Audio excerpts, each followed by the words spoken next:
Autumn in Tassie is a beautiful time of the year. If you're lucky, you'll get some days like today. Cool, crisp, and perfect for gardening.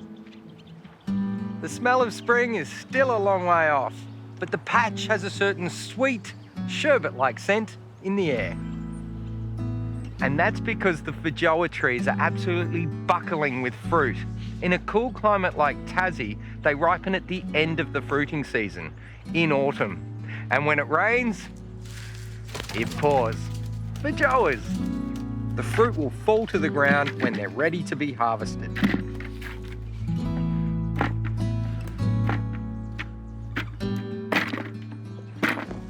Make sure you clean up around them regularly, because if you leave the fruit on the ground, it'll tend to rot and attract pests. And they fruit so prolifically. These 3 trees here produce about 100 kilograms per season. So make sure you got plenty of mates that like Feijoas and always have a good jam recipe on hand. Feijoas will get up to 3 to 5 meters high with a good spread, but they can be kept lower. And if you need to restrict their growth even more, they're quite happy in a pot. They can be grown anywhere from Tasmania's cool climate all the way into the subtropics.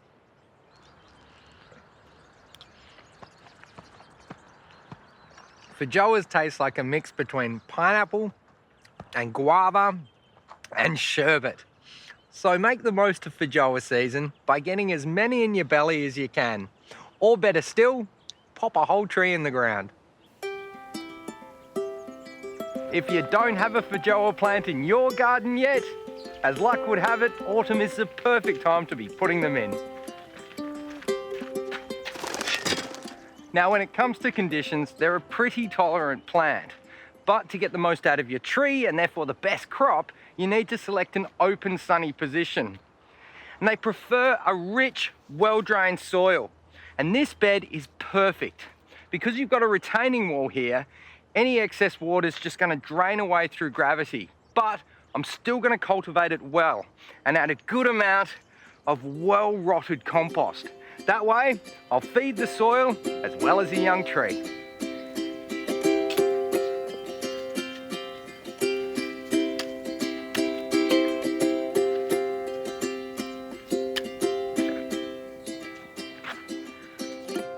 Now at the nurseries, you'll generally find 2 different types of Feijoas, seedlings and grafted ones.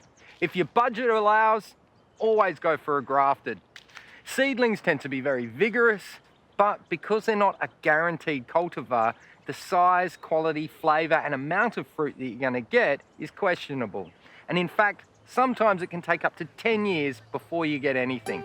They are cheap though, and they hedge very well.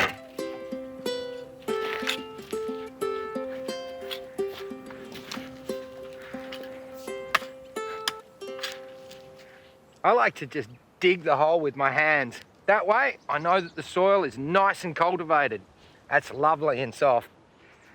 Break up any large bits, then get your plant. Now, because it's a grafted variety, you have to watch out for any of the rootstock shooting. I like to rip this lower growth off for a bunch of reasons. 1, because it can be below the graft, but 2, by ripping this lower bit of growth off, you're actually promoting a little bit more height straight away in the plant. And just pop it out of its pot. That's got a nice little root zone on it. It's not wrapped around itself. That can go straight in. And now the fun part, backfilling.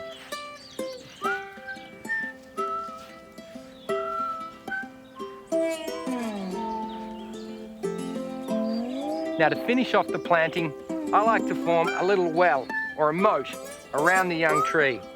That way, any water or rain that falls down will be collected in the moat, be directed down to the roots where it's needed.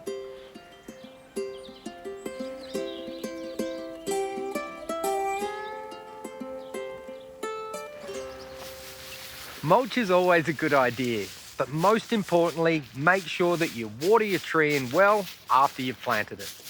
Give them a feed in spring to encourage flowering, but don't go too heavy on the fertiliser. for about 3 years after planting to let the young trees settle in.